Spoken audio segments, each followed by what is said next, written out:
अस्सलाम वालेकुम मीरब। वालेकुम सलाम। मीरब, आप मुझे बताएंगी कि आज आप कैसी हैं? जी, पहले से थोड़ा बेहतर। ठीक है, अब हम इसी के साथ अपना सेशन का आगाज़ करते हैं।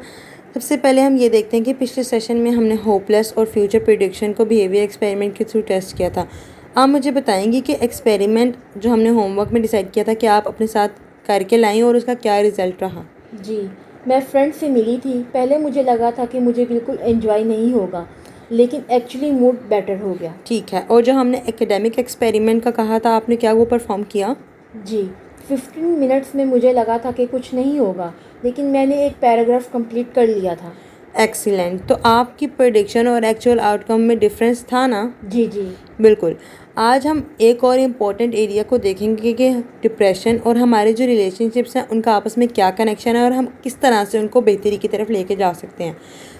हम ये देखते हैं कि जब डिप्रेशन स्टार्ट हुआ था, आपके जो सोशल इंटरेक्शंस हैं उनमें क्या चेंज आया था, आप मुझे बताएंगी?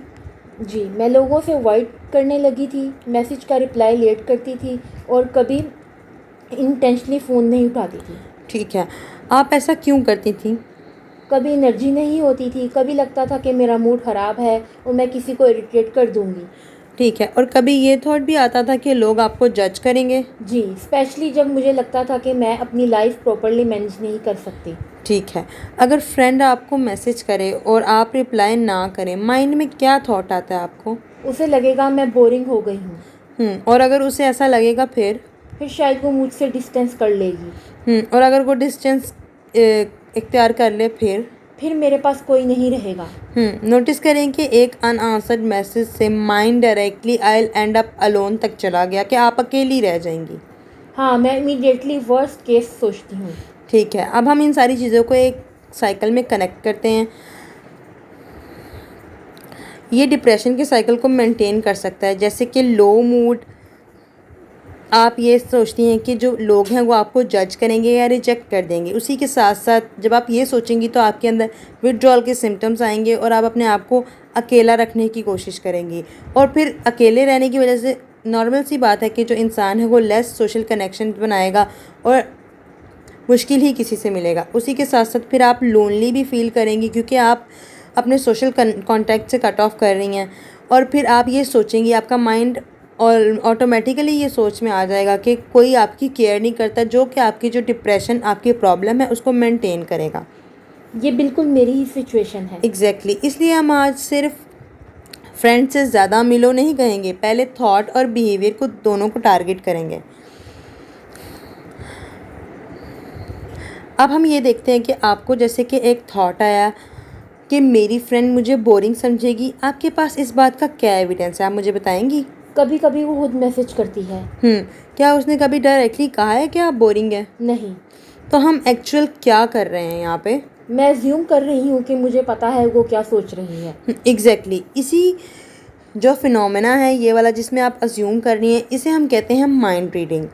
आप इसका बैलेंस थॉट बनाएं। मैं नहीं जानती मेरी फ्रेंड मेरे बारे में क्या सोच रही है। एक लेट रिप्लाई का मतलब ये ज़रूरी नहीं कि वो मुझसे डिस्टेंट करना चाहती है। बिल्कुल ऐसा ही है। और अगर आप जेन्युइनली लो फील कर रही हैं फिर?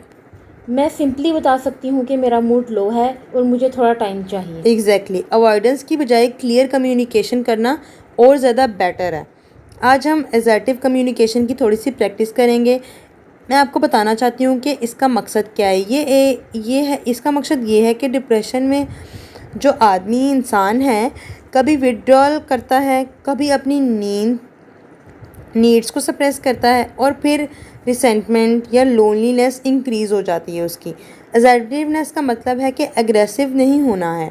इसका मतलब ये है कि अपनी फीलिंग्स और नीड्स को क्लियरली एक्सप्रेस करना है और दूसरों की बाउंड्रीज़ को रिस्पेक्ट करते हुए रिस्पेक्टफुल वे में। मुझे लगता है मैं मोस्टली चुप हो जाती हूँ। एग्जैक्टली हम पैसिव जो विड्रॉल है उसकी जगह क्लियर कम्युनिकेशन की प्रैक्टिस करना स्टार्ट करेंगे और सीखेंगे कि हमने किस तरह से दोबारा से अपने कनेक्शंस को रिज्यूम करना है।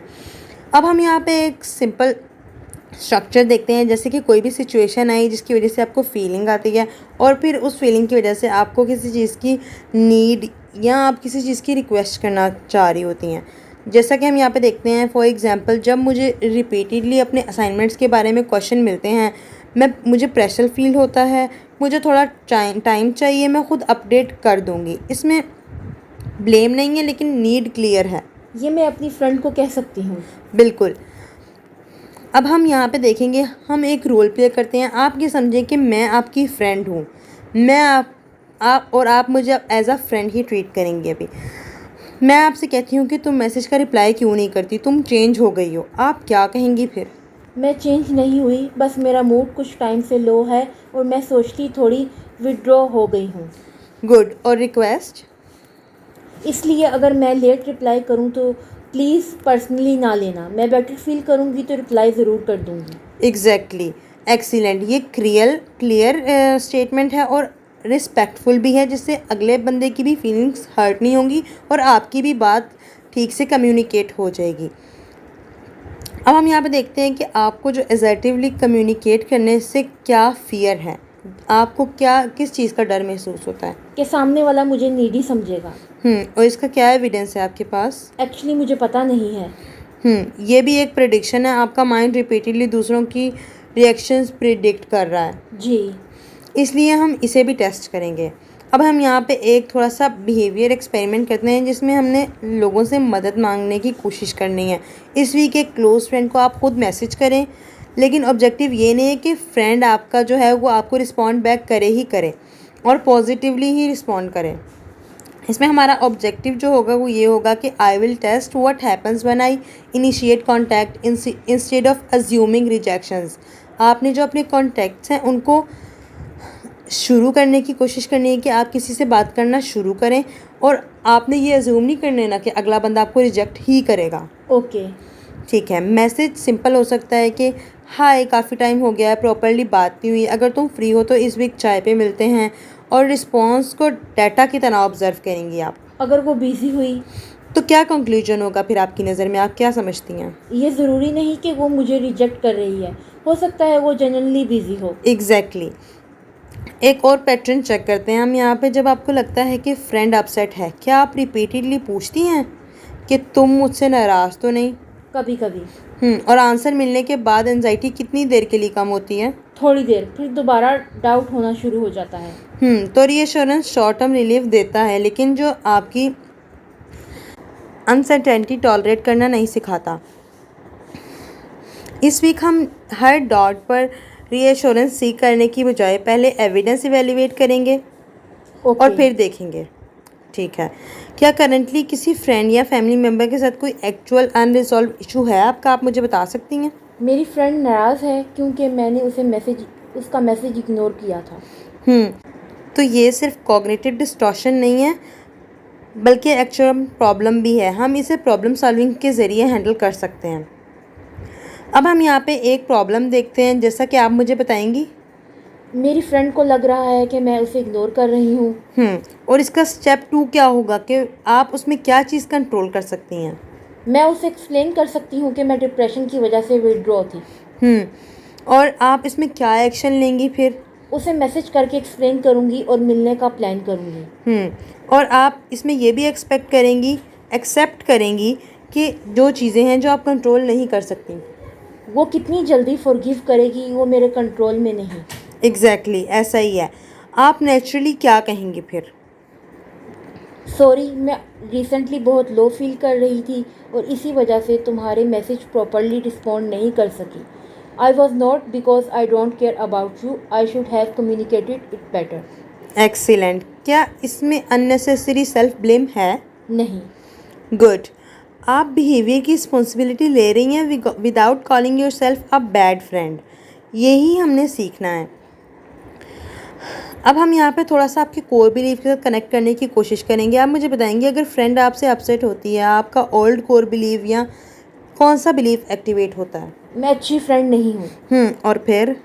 मैं और विड्रॉ करूँगी। एग्जैक्टली। न्यू इंटरप्रिटेशन, जैसे कि I handle this interaction poorly but I can repair it. ये मुझे ज़्यादा यूज़फुल लगता है। बिल्कुल। इसी के साथ हम देखते हैं कि आज हमने देखा कि डिप्रेशन ने आपके रिलेशनशिप्स में विड्रॉल की वजह से लोनलीनेस और नेगेटिव एजम्पशंस, और जो आपकी विड्रॉल को और ज़्यादा मेंटेन कर रहा है, इसका साइकिल क्रिएट कर दिया। हमने माइंड रीडिंग को आइडेंटिफाई किया, रिजेक्शन प्रिडिक्शंस एग्जामिन की और असर्टिव कम्युनिकेशन की प्रैक्टिस किस तरह से करनी है हमने वो भी सीखा। हमने ये भी देखा कि रीएश्योरेंस सीकिंग को आइडेंटिफाई किस तरह से किया हमने और हम उसको फिर किस तरह से टारगेट करेंगे, और सोशल बिहेवियर एक्सपेरिमेंट भी हमने प्लान किया। मुझे समझ आ गया है कि मुझे लोगों के माइंड गेस करने की बजाय डायरेक्टली कम्युनिकेट करना चाहिए। एग्जैक्टली ऐसा ही है। मीरब इसी के साथ साथ हम अपने नेक्स्ट वीक का जो होमवर्क है वो डिसाइड कर लेते हैं। आपने यहाँ पे अब एक और चीज़ ऐड करनी है जिसको हम कहते हैं इंटरपर्सनल थॉट रिकॉर्ड। जब सोशल सिचुएशन में थॉट आए कि दे विल जज मी या रिजेक्ट मी, तो आपने उसी तरह से सिचुएशन, प्रेडिक्शन, एविडेंस और उसके ऑपोजिट कोई अल्टरनेटिव एक्सप्लेनेशन और अपने इमोशंस को रिकॉर्ड करना है। उसी के साथ साथ जो सोशल बिहेवियर एक्सपेरिमेंट हमने आइडेंटिफाई किया आपकी फ्रेंड के साथ, आपने वो भी करना है और असर्टिव कम्युनिकेशन भी सीखनी है और कम से कम आपने उसकी भी एक टास्क को प्रैक्टिस करना है। उसी के साथ साथ जो हमारा बिहेवियर एक्टिवेशन का टास्क है उसको हमने कंटिन्यू रखना है। और नेक्स्ट सेशन में हम आपके ट्रीटमेंट के अब तक के प्रोसेस को जो है वो देखेंगे और जो नेगेटिव बिलीव्स हमने आइडेंटिफाई किए थे उनमें एक्चुअल एविडेंस की वजह से क्या चेंजेस आए और क्या नहीं, हम ये भी देखेंगे। फिर रिमेनिंग सिम्टम्स और रिलैप्स मेंटेनिंग पैटर्न्स को टारगेट करेंगे हम इसी के साथ साथ। जी जी गुड। इसी के लिए आप ये याद रखें कि आपने ये चीज़ गैस नहीं करनी कि लोग क्या आपके बारे में सोचते हैं। आपने कम्युनिकेट करना है, ऑब्ज़र्व करना है और फिर रिस्पॉन्ड करना है जो वाकई हो रहा है। क्या आप मेरी बात समझ रही हैं? जी जी।